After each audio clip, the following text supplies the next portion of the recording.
we are industry insiders for the biotech industry. And as a result, we've seen a lot of the successes and failures firsthand. We know that there are many therapeutics, diagnostics, preventatives that could be useful but are never brought to market. And some of those that are brought to market command ridiculously high, unsustainable prices.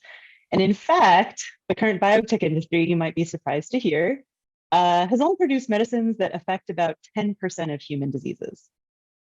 You can test this statistic.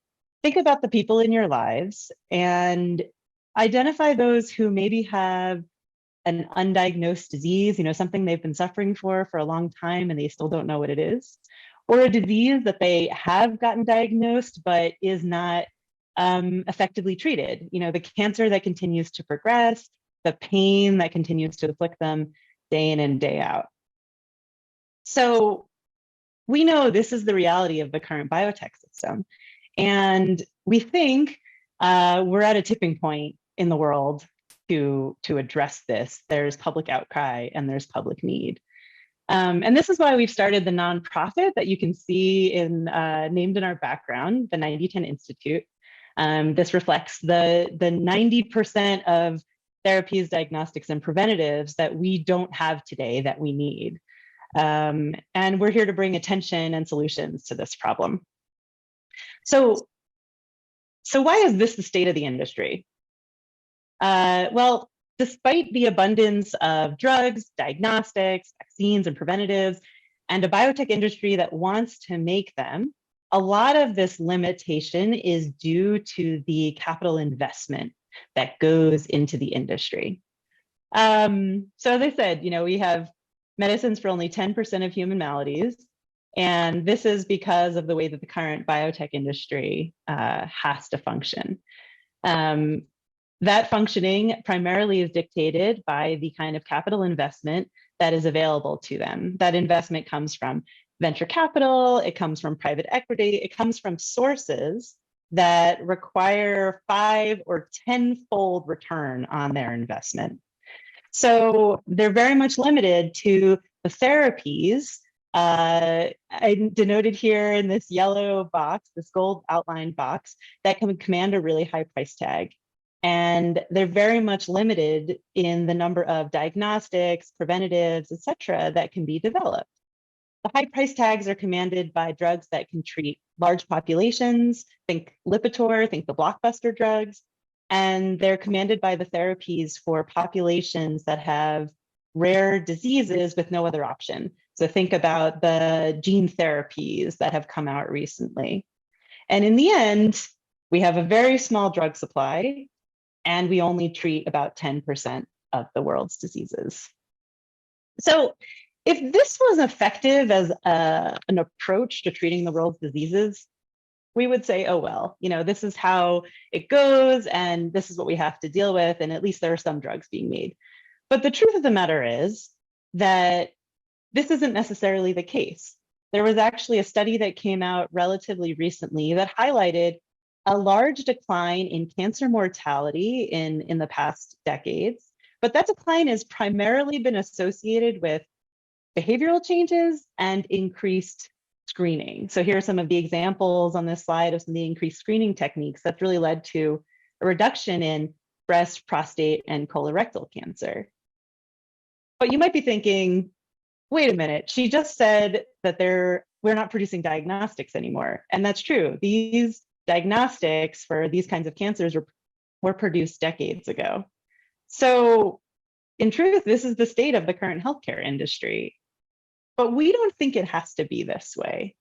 So I'm going to pass it over to Barbara to talk a little bit about the change that we seek and the explanation that we introduced in our op-ed. All right. So right, we have two problems. We don't address the vast majority of maladies that afflict humans. And those that we produce are maximized for profitability. So we've got low health impact, high cost. And that puts all of us in the world in a common basket. So I like to remind people that the productivity of our medicines production industry affects all of us. This is a we problem. This is not a problem of which there are other problems, like why we can't get cystic fibrosis drugs to developing countries, why we still aren't very good at distributing HIV drugs to developing countries. There are charitable and additional problems that we have in outside the US, outside Western Europe. But the overall issue is truly global. And so, and the really remarkable thing is that it just doesn't have to be this way if we take the time to understand what the root of the problem is. So Sandy just outlined for you that the extreme valve that is in that the meter of profitability severely constrains the translation of all these great scientific discoveries that we have made over the last 30 years into useful medicines. And that experience, she also said that she and I and the rest of the people who have led to the establishment of the 9010 Institute are people who work inside the industry.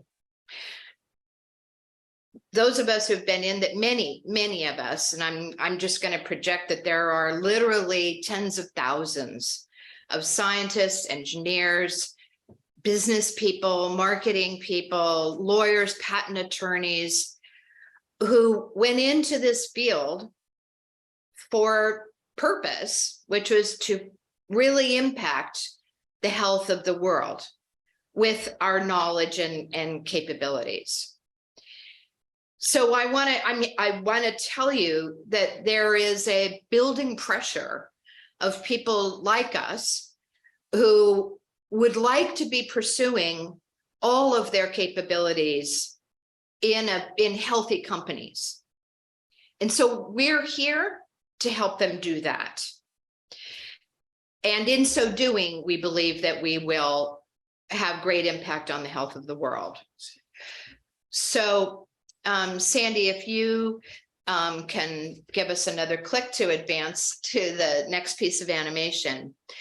So, so I hope we've made the case that the limiting feature is the purpose of the capital that has gone into this industry so far. Venture capital invented this industry by making the first brave, exciting investments in biotech and what became biotech in the early 80s, late 70s. And their capital has a purpose, which is to return to make very high returns for their limited partners. That is their purpose. And the development of medicines has been the means to that end. So they've been getting their purpose out of their investments. Therefore, it occurs to us that we need a better aligned, in terms of purpose, source of capital that has expectations and demands for other kinds of purpose. And if we can identify these much more purposefully aligned capital sources and work with this burgeoning group of biotech experts who want to make affordable medicines and know how to do it, who coulda, woulda have been giving us many more early detection tests for lots of other cancers. We could have been developing vaccines, which everybody in the world now knows how kind of flat-footed we were caught with the COVID situation. This is medical devices, abbreviation, by the way. Many other medical devices could have been invested in.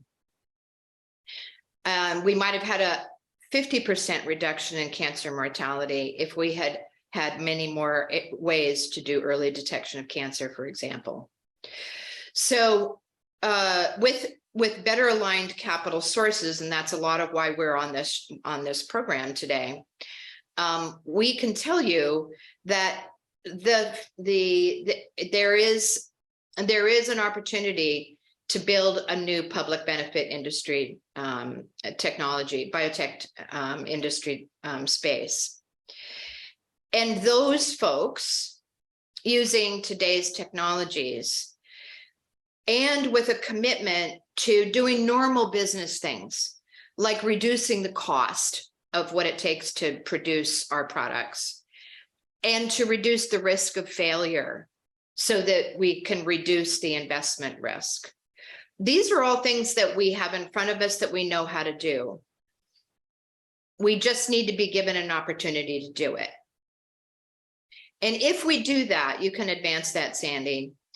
If we do that, we know from looking at all the opportunities that we see in front of us, we know that we can really open the spigot and produce far more medicines in all of these arenas. So I want to make one last point while we're on this slide, and that is to begin to draw a parallel, I hope, or to identify for you how we see the impact investing space becoming a perfect partner in this change that we all need. I've been wandering the halls of impact investment and large-scale philanthropy and for, I don't know, the better part of 5 years now, learning about how this kind of capital gets organized and how it gets deployed and where it gets deployed.